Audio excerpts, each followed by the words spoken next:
ಇವತ್ತಿನ ಒಂದು ಒಳ್ಳೆಯ ಟಾಪಿಕ್ ಅನ್ನ ಕೊಟ್ಟಿರೋದು ಮಹಿಳೆಯ ಸಮಾಜಕ್ಕೆ ಕೊಡುವಂತಹ ಮಹಿಳೆ ಯಾವ್ಯಾವ ಕ್ಷೇತ್ರದಲ್ಲಿ ಸಮಾಜಕ್ಕೆ ಏನೆಲ್ಲ ಕೊಡಬಹುದು ಅಂತ ಹೇಳಿದ್ದಾರೆ. ನಾವೆಲ್ಲ ಹೇಳ್ಬೇಕು ಅಂತ ಹೇಳಿದ್ರೆ woman is the main architect for society ಅಂತ.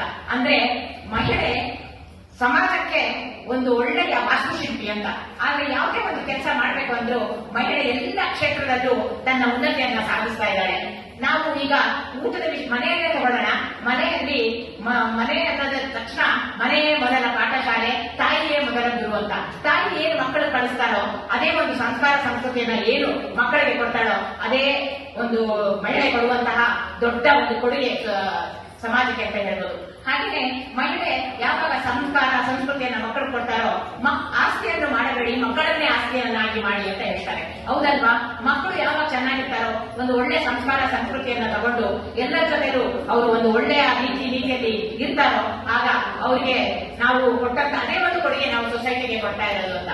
ಮಹಿಳೆ ಇರೋ ಎಲ್ಲಾ ಕ್ಷೇತ್ರಗಳನ್ನ ನೋಡಿದಾಗ ಈಗ ಒಂದು ಡಾಕ್ಟರ್ ಆಗಿರ್ಬೋದು, ಈಗ ಕಾಮಿನಿ ರಾವ್ ಅಂತ ಅಂದ್ಬಿಟ್ಟು ನಿಮ್ಮೆಲ್ಲರಿಗೂ ಗೊತ್ತಿರುವಂತಹ ಡಾಕ್ಟರು. ಆ ಡಾಕ್ಟರು ಯಾವ್ದು ಆಗಲ್ಲ ಅನ್ಕೊಂಡಿದಾರ ಅದನ್ನು ಆಗುವಂತದ್ದು ಮಹಿಳೆಗೆ ಒಂದು ತಾಯ್ತನವನ್ನು ಕೊಡುವಂತಹ ಒಂದು ಕೊಡುಗೆಯನ್ನ ಅವರು ಕೊಟ್ಟಿದ್ದಾರೆ. ದೇವಿಕಾ ಅಂತ ಇದಾರಲ್ಲ, ಅವರು ನಮ್ಮ ಗುಣಶೀಲ ನರಸಿಂಹ ಅವರು ಸಹ ಆ ರೀತಿಯ ಒಂದು ಕೆಲಸವನ್ನ ಮಾಡಿದ್ದಾರೆ. ಅದೇ ಅಲ್ಲದೆ ರಾಜಕೀಯದಲ್ಲಿ ನಿಮ್ಗೆಲ್ಲರಿಗೂ ಗೊತ್ತಿರುವಂತೆ ಹಲವಾರು ಒಳ್ಳೆಯ ಕೊಡುಗೆ ಏನೇನು ಕೊಡ್ತಾ ಇದ್ದಾರೆ. ಸುಷ್ಮಾ ಸ್ವರಾಜ್ ಇರಬಹುದು, ಮತ್ತೆ ಈಗ ನಮ್ಗೆ ರುದ್ರಮೂರ್ತಿ ಅವರು ಕೂಡ ರಾಜಕೀಯದಲ್ಲಿ ಪ್ರವೇಶ ಮಾಡಿದ್ದಾರೆ. ಇವರೆಲ್ಲ ಮಾಡಿರುವಂತಹ ಒಳ್ಳೊಳ್ಳೆ ಕೆಲಸಗಳನ್ನ ಗುರುತಿಸಿ ಅವರಿಗೆ ರಾಜಕೀಯದ ಬಗ್ಗೆ ಕೂಡ ಒಂದು ಸ್ಥಾನವನ್ನು ಕೊಟ್ಟಿದ್ದಾರೆ. ಮೊದಲು ಬರೀ ಮಹಿಳೆಯರು ಮತ್ತೆ ಪುರುಷರು ಮಹಿಳೆಯರಿಗೆ ಅವಕಾಶ ಇಲ್ಲ ಅಂತ ಆಗ್ತಾ ಇತ್ತು. ಆದ್ರೆ ಈಗ 33% ಅಲ್ಲ 50% ತನಕ ಮಹಿಳೆಯರಿಗೆ ಎಲ್ಲ ಕ್ಷೇತ್ರದಲ್ಲೂ ಅವಕಾಶವನ್ನು ಕೊಡ್ತಾ ಇದ್ದಾರೆ. ಹಾಗೆ ಬಾಹ್ಯಾಕಾಶದಲ್ಲಿ ಈಗ ನಾನು ಮಾತಾಡಿದಂತೆ ಸುನೀತಾ ಇರ್ಬೋದು, ಇಲ್ಲ ಅಂದ್ರೆ ನಮ್ಮ ಸುನೀತಾ ವಿಲಿಯಮ್ಸ್ ಇರ್ಬೋದು, ಇಲ್ಲ ಕಲ್ಪನಾ ಚಾವ್ಲಾ ಇರ್ಬೋದು. ಇವರೆಲ್ಲರೂ ಸಹ ಬಾಹ್ಯಾಕಾಶದಲ್ಲಿ ತಮ್ಮ ಒಂದು ದೊಡ್ಡ ಕೊಡುಗೆಯನ್ನೇ ನಮ್ಮ ಭಾರತಕ್ಕೆ ಕೊಟ್ಟಿದ್ದಾರೆ.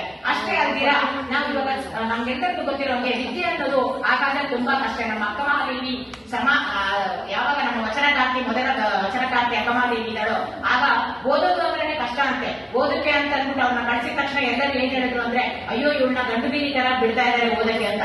ಆದ್ರೆ ನಮ್ಮ ಸಾವಿತ್ರಿಬಾಯಿ ಫುಲೆ ಅಂತ ಏನಿದಾರೋ ಅವರು ಓದನ್ನ ಒಂದು ಕಠಿಣವಾಗಿ ಆ ಒಂದು ನಿರ್ಧಾರವನ್ನ ತಗೊಂಡು ಓದನ್ನ ಮುಂದುವರಿಸಿ ಅವರು ಮೊದಲ ಶಿಕ್ಷಕಿಯಾಗಿ ಒಂದು ನಿಂತು ಎಲ್ಲರಿಗೂ ವಿದ್ಯೆಯನ್ನು ದಾನ ಮಾಡುವಂತಹ ದಾಸೋಹವನ್ನು ಜ್ಞಾನದ ದಾಸೋಹ ಮಾಡುವಂತಹ ಕೆಲಸವನ್ನ ಕೂಡ ಅವರು ಸಾವಿತ್ರಿಬಾಯಿ ಫುಲೆ ಅವರು ಮಾಡಿದ್ದಾರೆ.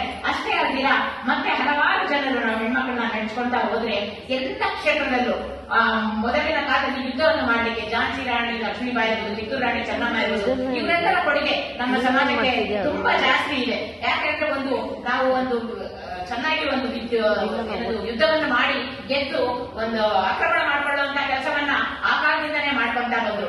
ಈಗ ನಾವ್ ಹೇಳಿದಂಗೆನೆ ಅಕ್ಕ ಮಹಾದೇವಿ, ಕಾಡವ್ವೆ, ಗುಗ್ಗವ್ವೆ ಇವರೆಲ್ಲ ವಚನಗಳನ್ನ ರಚನೆ ಮಾಡಿ ಅದರಲ್ಲಿ ಒಂದು ಸತ್ವವನ್ನು ಇಟ್ಟು ಅದನ್ನು ಎಲ್ಲ ಹಂಚಿದಾಗ ಅದರಲ್ಲಿರುವಂತಹ ಒಳ್ಳೆ ವಿಷಯಗಳು ನಮ್ಮೆಲ್ಲರಿಗೂ ಸಿಕ್ತು ಅಂತ ಹೇಳ್ತಾ ನನ್ನ 4 ಮಾತುಗಳನ್ನ ಮುಗಿಸ್ತಾ ಇದ್ದೀನಿ. ಧನ್ಯವಾದಗಳು.